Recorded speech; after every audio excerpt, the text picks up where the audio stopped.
Со нова позитивна енергија и нова доза на свежи информации го отворам ова ново продолжение од Фактор Здравје, во кое што ве поздравувам и ве поканувам во продолжение да бидете дел од нас. Зошто? Ќе ви откријам по најавата, представувањето на гостинот и темата со која што најмногу денеска ќе ве анимираме и се надевам ви од ваша страна ќе ни дадете интерес да се јавите и да учествувате во Фактор Здравје. Еве ги споменатите детали.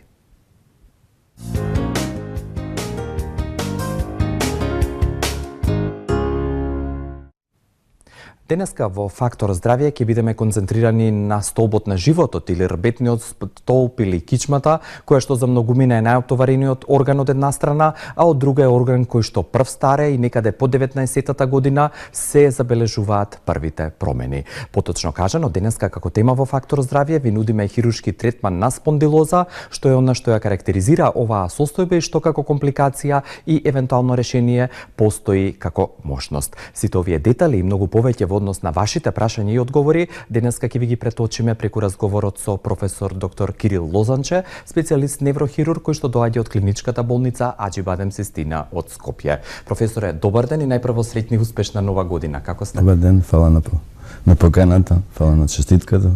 Благодарам што сте денеска со нас и што за прв пат ќе отвориме ваква тема и што за прв пат и вие ни гостувате. Благодарам за вашето присуство, а предлагам емисијата да ја почнеме и продолжиме со блокот реклами по кој што ве поканувам да бидете дел од вашата здрава навика насловена Фактор Здравје. На тема хируршки третман на спондилоза, денеска во Фактор Здравје ќе разговараме со професор доктор Кирил Лозанче, специјалист неврохирург. И ве поканувам веднаш на 6091925 и 6091924, доколку имате интерес и сакате да поставите прашање, слободно ви стоиме на располагање. Професоре, бидејќи зборуваме за столбот на животот, би рекол органот кој што не држи и не дава потпора во текот на целиот живот. Кои се анатомските карактеристики на рбетниот столб и дали околу 19-тата година тој почнува да старе и дали е тоа физиолошко или нормално? Значи, ако кажеме за рбетниот столб, треба да кажеме една работа. Рбетниот столб се состои главно од коскени делови, што ги викаме прешлени и негови израстоци, меки делови, од кои што главни делови се лигаменти и мускули, значи тетиви и лигаменти мускули, и зглупчења мали позади, кои што го држат од притискот да не се лизга тој столб. Сите овие елементи заедно со помеѓу прешленските тела, така наречен дискус. Дискусот така представува многу битен дел во овој тој, да го речеме, сегмент, кој се чинува тој за нас многу битен сегмент во рбетниот столб, кој што треба да го објасниме денеска. Значи, уште еднаш, коскен дел, мек дел, тоа се лигаментите, тиви и дискусот. Тие трите заедно делови се чинуваат тој наш сегмент за кој што ние сме заинтересирани. Да зборуваме. И да напоменеме, зборуваме за лумбалниот дел од рбетниот столб. Точно, значи денеска ќе збориме за лумбалниот рбет, а во некој друга емисија може да збориме за вратниот рбет. И оно што е важно, кога старее рбетниот столб, какви промени се предизвикани тогаш? На жалост треба да кажем одма, значи рбетниот столб старее многу рано. Околу 19-20 година веќе започнува да се појават првите промени на старење на рбетниот столб преку појава на пукнатини во самото ова, што го реков преска, тој дискус, се пукнат натри пукнатини и почнува едноставно да се намалува количината на вода во самото тоа јадро и на тој начин започнува да старее нашето рбетен столб. Се други пореметувања понатаму, во коскениот дел, израстоци, спондилози, што ќе кажеме, покасно се последица на ова прочно старење на тој рбетен столб. Сакам да потенцирам дека е нормално старење на рбетниот столб. Сите луѓе го имаат тоа, некој порано, некој покасно, али почнува многу рано да старее. И на тоа старење ние многу не може да влијаеме, да бидеме реални.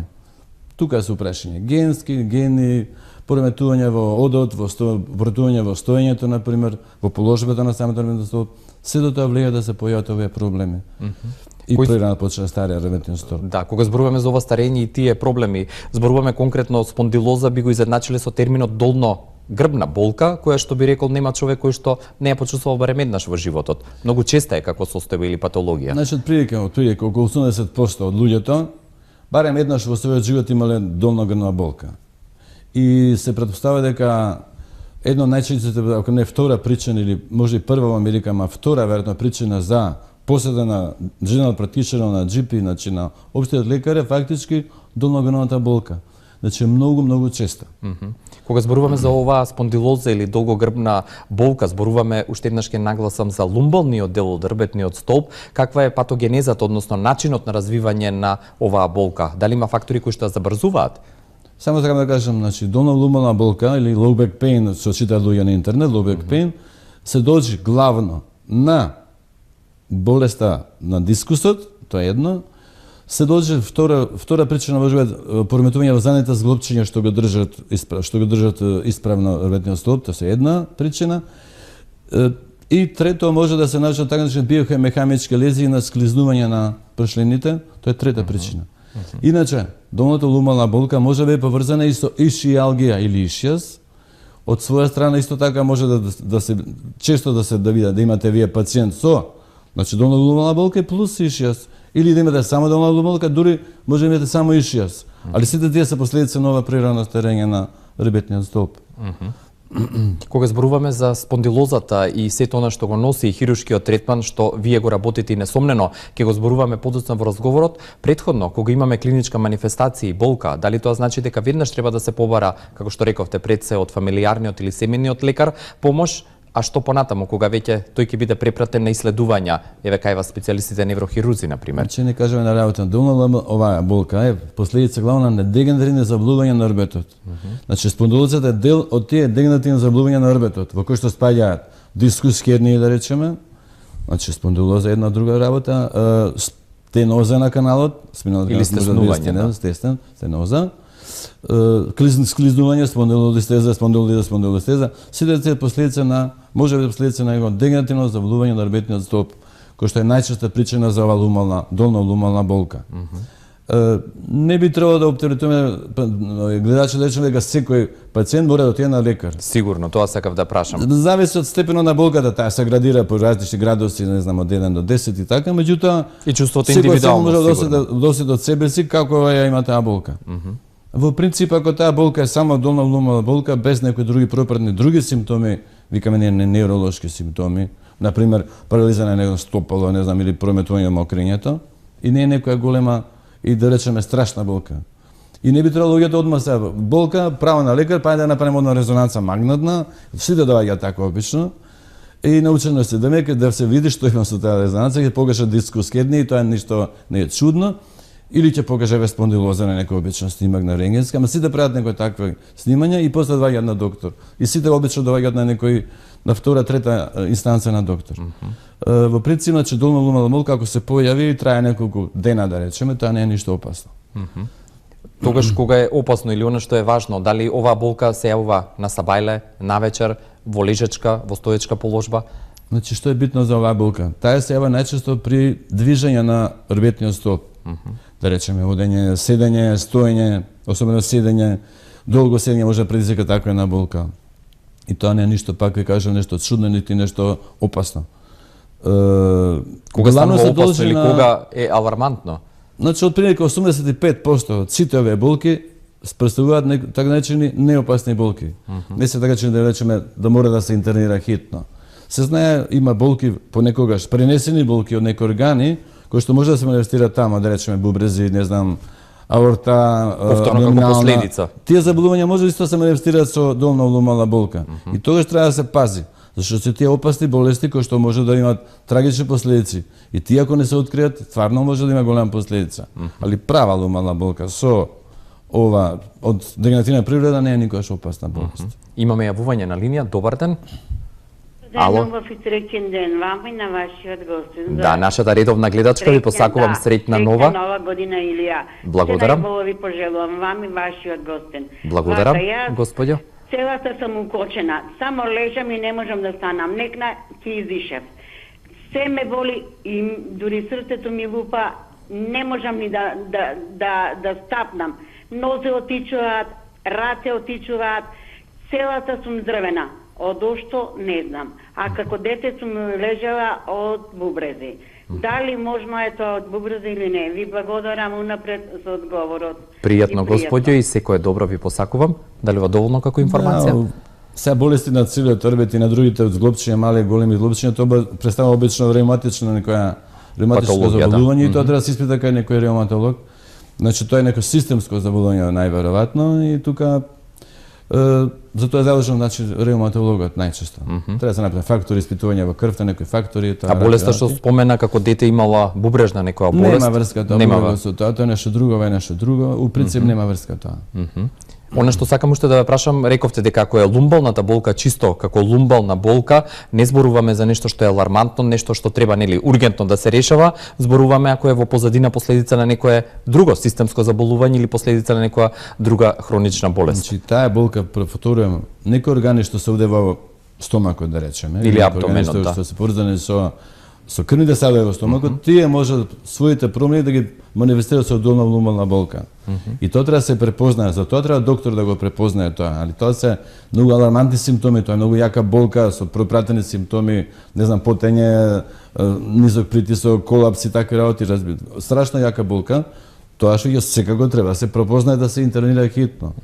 Не збориме се за обична лумбална болка која што не е некоја значи јака болка, која што може да се истрпи или која што може да се смири со некој аналгетик да се напие човек да речеме, и тоа не е некоја битна болка. Уште едно јавување имаме во продолжение. Добар ден. Добар ден. Господине Иван, ви посакувам секое добро во новата година. Ве слушаме. Благодарам. На телефон еден поранешен пациент на професорот Лозанче. Добра. Голем поздрав до емисијата и поздрав до професорот. Добра. Благодарам. Сакам да изразам една голема благодарност до професорот. На телефон е Менде од Битола. Професорот сигурно ме познава. Менде од Битола. Добро. Добро, не е битно. Имате ли прашање или само... Немам конкретно прашање, али сакам да му посакам среќни новогодишни празници, божични празници и се најубаво. Благодарам за честитката. Добро, фала многу. И уште едно јавување имаме во продолжение. Добар ден. Ало, добар ден. Ало, добар ден. Господјо Иван, ви посакувам секое добро во новата година. Ве слушаме. Поздрав, голем поздрав до професорот доктор Лозанче. И ние исто така сме негови пациенти од пред 20 години, се јавувам од Струмица. Добро. Он знае за кој се работи, слушаме често. Оперира керката од тумор. Честитаме му новогодишните, божичните празници, се најубаво му пожелувам. Да биде жив и здрав. Благодарам што споделивте лично искуство. Добро, Рекоа пред 20 на години, а пред тие 20 40 на години се зад вас, речисти. Да, голем стаж, апсолутно. Да. Годат ваквите коментари, професоре, секогаш прилика не само за вас лично, туку и нас како емисија, бидејќи кога имаме референтно лице и некој кој што е препознен, дополнително добива на тежина сето тоа. Да. Благодарам за овие јавувања и во овој прв дел од емисијата уште да споменеме оние болки или дегенеративни промени кои што се случуваат во лумбалниот дел, како последица на што може да се јави спондилозата. Кои се тие промени или болести дегенеративни кои што даваат таква манифестација?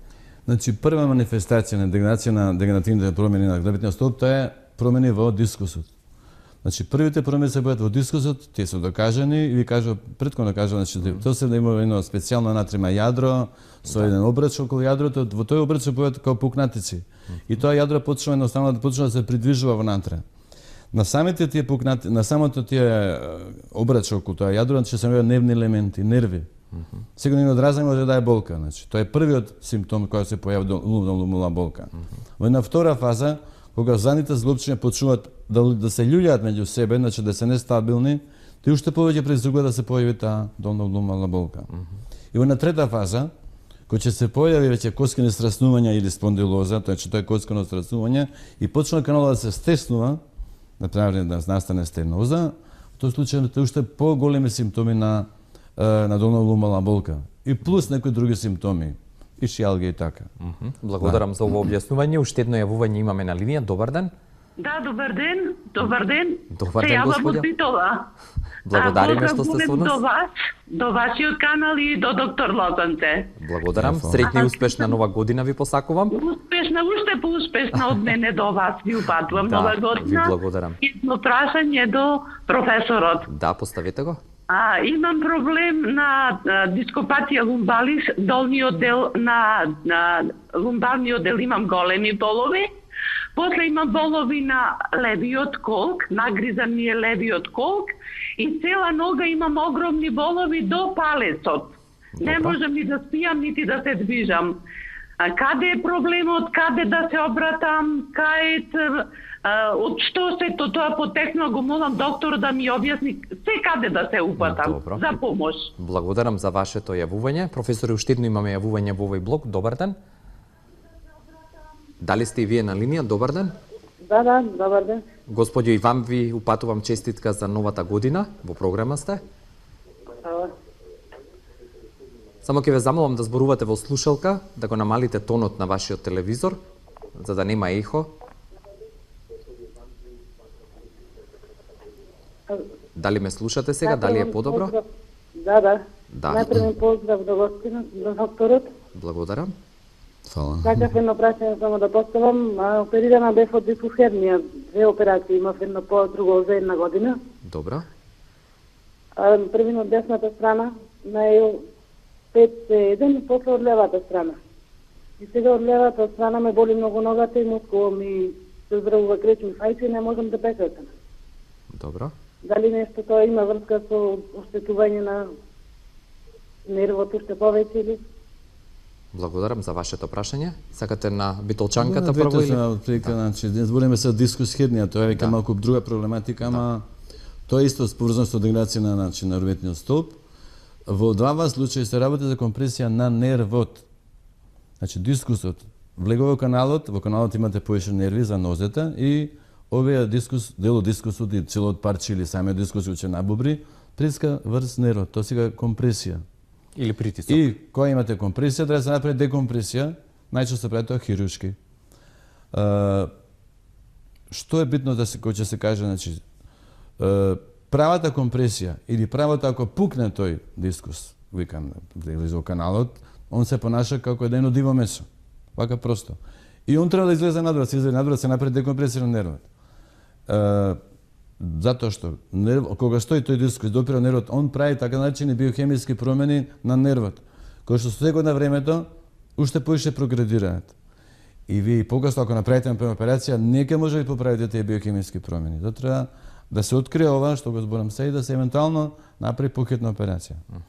Во некои случаи, во повеќето случаи, дискус хернијата не треба да се оперира зашто е внатре во самиот, како да речеме, тој обрач внатре, се уште не е пукната и у принцип завршува добри со физикална терапија или конзервативен третман. Со отприлика околу 20% идат на оперативен третман. Да. И уште 2 јавувања имаме пред блокот реклами да ве слушнеме. Добар ден. Добар ден. Господине, честитка и до вас за новата година. Ве слушаме со вашето прашање. И исто честитки до вас и до докторот. Благодарам. Сакам само едно прашање да поставам. Јас имам оперисано кичмата, горниот дел C5. Добро. Вратната кичма. Диагнозата е 0,50. Сега, после операцијата има поминато година и нешто. Истите симптоми ги имаме како пред операцијата, ама немаме полошо, значи. Не идеме надоле, ама не идеме, можда сме 5 или 10% малку подобро тоа. Дали се е успешна операцијата или требаше нешто да се преземе? Благодарам за вашето прашање и уште едно јавување имаме во продолжение. Добар ден. Ало, добар ден. Добар ден, господјо, ви упатувам и вам честитка за новата година. Во програма сте. Благодарам. Имам прашање за доктор. Да, поставете го. Вака. Се јавувам од Штипи, може би малку по дијалекту ќе ме познаете. Вака, на ногата, на петата, имам израстоци на ахиловата тетива калцификати. Добро. Така. И сега, толку многу имам болки у ногата, не знам што да правам. Нашите ортопеди ми... 2 пати имам примано, како се вика тоа, блокада, речено народски, а понатаму не знам како ќе биде. Месец и пол 2 немам болки и после па се продолжуваат болките. Ќе добиете совет од професор Лозанче. Благодарам за вашето јавување. Професоре, да ги видиме блокот реклами, а потоа ќе одговориме првенствено на 2 јавувања на гледачите кои што се јавија.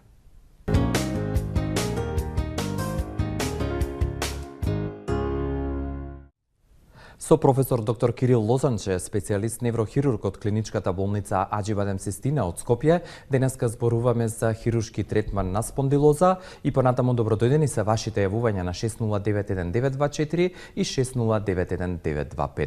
Професоре, да одговориме на двете јавувања предходно. Добро, првото прашање беше се дошlo на врата на орбет, значи операција на врата на орбет, CPC6. Да.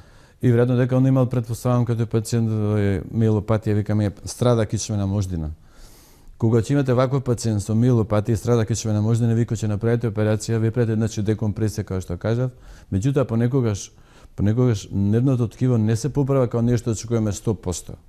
Значи само се запира тој дегенеративен процес. Не, у принцип, запираме да не продолжува понатаму, да не се влошува тоа негативно заболување. Меѓутоа, не може да спречиме правата на начинот на болест. Најчесто, пациентите се, да речеме 95% може добри, 96% добри. Ретко може да се деси за ваква тип на миелопатија, зборам се, да бидат 100% подобрени. Меѓутоа, битно да не бидат влошени, тоа е најбитно. Да. И понекогаш операција ви правите за да пациентот не влоши. А не да го вратите на почетно ниво. Некогаш не може да се врати затоа што ви кажам, кога ќе се ундише некој нервно ткиво, тоа тешко се поправа. Тука не може никој да го поправи. И ахиловата тетива. Нема да се поправи. Да, што праша господјата од Штип, каде да се обрати и што? Не знам, господи, каже некоја класификатна тетива, ахилова тетива, треба да се види таа болка, доктор да прегледа, значи, да види дали се работи за проблем на ахиловата тетива, класификатот дава таква болка или болката се лучи на проблем со кичма. Значи, некој што се бави со орбет треба да ја прегледа таа господја, да ја види и да одлучи за што се работи.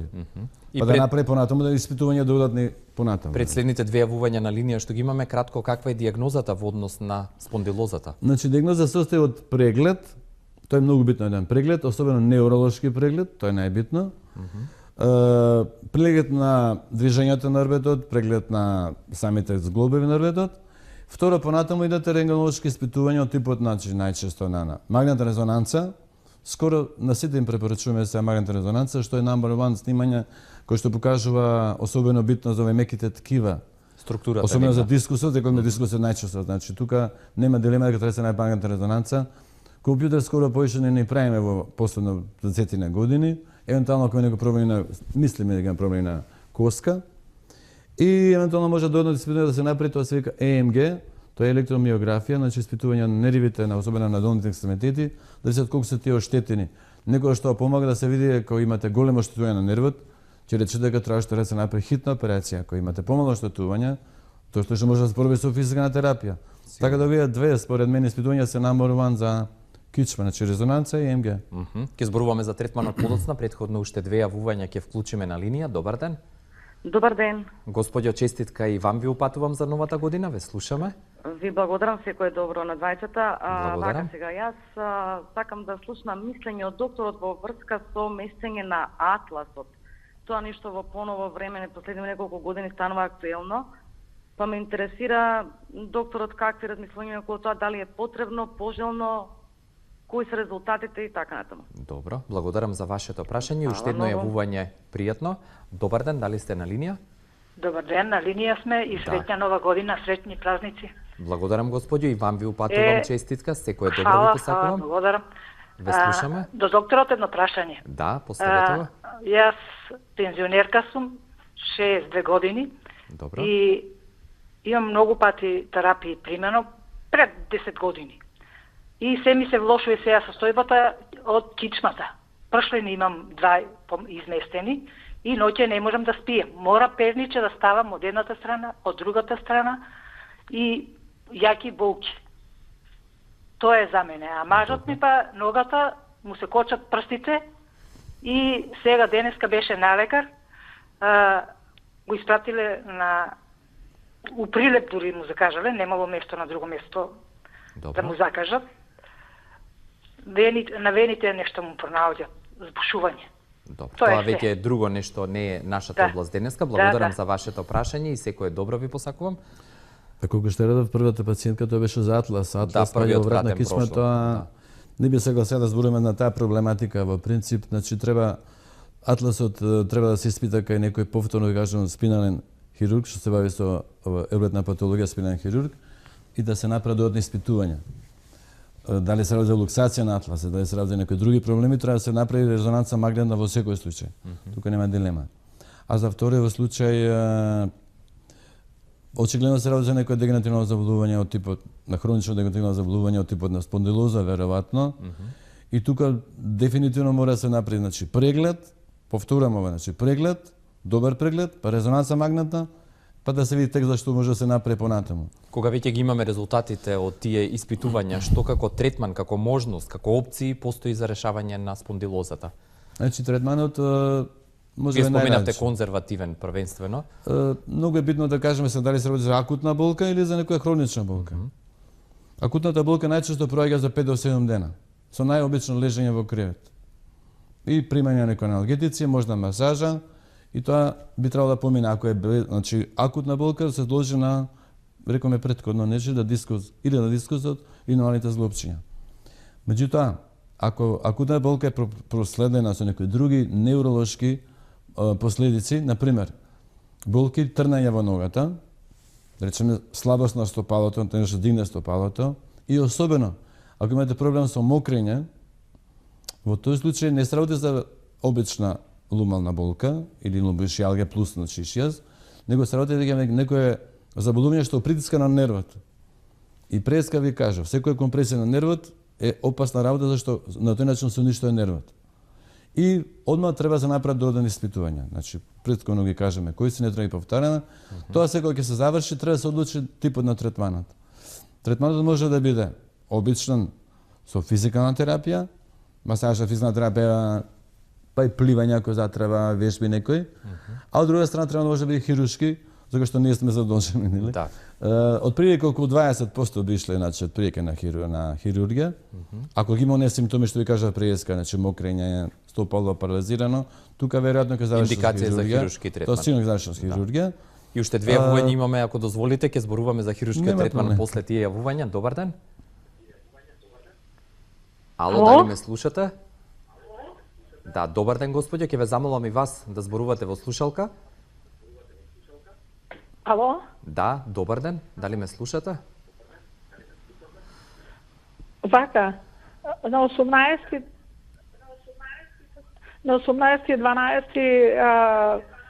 При вртење од лавабото осетив болка во кичмата и после 2 чекора не можев да осетив невидена болка во кичмата. Бев на дежурен лекар, добив инекција, после кичмата ми се смири, бев во клиника, утврден е следниот на диагноза М543. Болките се вика во дојалниот дел од грбот и десната нога. И сега ми препиша, добивав во мајчин дом 9 инекции, постојано конзумирам неуробион. Добро. Кој е вашето прашање, господјо? Ова калциум карбонат. Добро. Магнезиум. Кој е вашето прашање, ќе ве замолам. Бидејќи имаме сега не можам да се движам. Малку ме отпушти кичмата, не ме боли, меѓутоа десната нога ме трпне и како игли ме боцка, поготово на малце ладно ако е и при секое мрдање. Осеќам невидени болки. Сега кога ќе заземам некоја положба соодветна, поне ги осеќам болките. Добро. Што треба да направам? После вика докторот ми препорачува по смирување на болките да се упати на физикална терапија. Па очекувам ваше мислење. Да, ќе добиете одговор, а дали следното јавување го имаме на линија? Добар ден. Ало, добар ден. Добар ден, господјо, честитка и вас за новата година. Да, ве слушаме. Да. Сакам да поставам едно прашање до докторот. Добро. Му посакувам среќни празници. Среќни и вам ви посакувам. Јас имам дискус хернија на C4, C5 и C5, C6 на вратна кичма. Добро. И имам многу вртоглавици. Значи, нон-стоп имам вртоглавици. Дури и центарот за рамнотежа ми кажа дека не е добар. И сакам да го прашам докторот дали тие вртоглавици се од центарот за рамнотежа што не е добар или од дискус хернијата. Благодарам за вашето прашање. Ова повторно не е во контекст, Ова е со вратната кичма, значи некоја друга емисија ќе направиме, јас сум за вратна кичма, ама вртоглавиците може да е последица на вратна спондилоза, тоа не е ништо чудно. Да. И само кратко, на првата господја што рече дека не може да се движи, препораките физикална терапија, дали е тоа што и вие би го Значи, препорачале? господјата не знае прво колку време трава цела симптоматологија, дали 5 дена или 50 дена, тоа не е исто. Ali во принцип, максимум се чека, ева во свет, при во сите светски литератури, 3 месеци. Болката може да се чека максимум 3 месеци, ако нема реков преска, други невролошки испади. Да. Значи, таа болката не треба да се чека повеќе од 3 месеци, во тој случај треба да се направи стварно испитување и веројатно ќе заврши со оперативен третман. Да. И кога зборуваме за оперативниот третман или она што го работите вие како неврохирург, Да. оние стереотипи што постојат да не се чепка кичмата или рбетот, сигурно дека треба да се анулираат, да се игнорираат, бидејќи има решение и токму кога хируршкиот третман дава резултати. Кај нас ние работиме, значи, прво со микроскоп, значи микрохируршка техника. Иначе свет постојат, значи, микрохируршка или ендоскопска техника, де се две техники се хируршка моментално. И отприлike резултати се потпуно исти, да ги кажам на гледачите, оти пуно изцитираат, не знам, ендоскопија, значи, потпуно се минимално резултати. инвазивна е во двата случаи. Двете се минимално инвазивни, ова е отворена, таа е позатворена метода, меѓутоа имат ист резултат. Значи, работиме со микроскоп, втора работиме со помош на неврофизиолошки мониторинг. Тоа е еден апарат кој што ги мониторира да цела време операцијата, нервите како функционираат, дали побелошо, подобро, дали сме ги случајно повредиле, ононо монитори, така да имате голема сигурност. И јас не памтам да сме имали лош резултат после операција кај пациент, имаме полош резултат. Значи се решава проблемот. Може да биде исто евентуално, може да биде искаш да биде пред операција. Сакам да кажам, ако пациент биде речеме парализиран пред операција, а таа парализија траела неколку месеци, тешко да очекувате дека после операција он ќе се поправи барем 100%. Може би ќе се поправи некој 50%, ама понатаму ќе остане некој испад. А действително да, значи кога имате вакви испади, треба што побрзо да се прави операција. Да не се Зашто чека. нервот не сме да страда, нервот не се поправа после тоа. Да, тоа се промени кои што само се може да стопираат. рече тебе, се оперирав па не сум и пак сум парализиран. Да. Следите? Не сум следнал пациент да биде после операција парализиран. Тоа е дефинитивно и тук не треба општо да се плашат на тој начин. Да, и за крај само кратко, превенцијата и советите сигурно во однос на спондилозата се често пешачење, пливање, чинам дека и тоа добро влие. Треба правилно седење, правилно клекнување, лежење, правилно, со па свиткани правилно колена. пешачење, не знам, возење точак, можете пливање особено, значи дефинитивно пливање на морван спрот, дефинитивно. И вежби, секој ден вежби. Препорачувам, топло препорачувам гледачи да вежбат вежби секој ден. Сигурно, вие Вежбите за рбет не се слични, да врати за лумбал, рбети се различни и треба некој да ви ги покаже. Сигурно. Значи, тие вежби не се исти. Благодарам за вашето гостување, за информациите што ги донесовте. Ми беше задоволство и покана и ве. И за вратниот дел да зборуваме, хипофизата и јавно тоа да го споделиме и уште многу проблематики со кои што се соочувате. Благодарам професоре и секое добро ви посакувам. Ова беше гостувањето и темата денеска со професор доктор Кирил Лозанче, специјалист неврохирург, а тука ви благодарам за вашата соработка, покажаното внимание и сето на што како интерес го имавте во Фактор здравје. Доколку сме интересни и сакате да бидете во наше друштво, ве поканувам повторно утре овде на исто место и во исто време. До тогаш пријатно.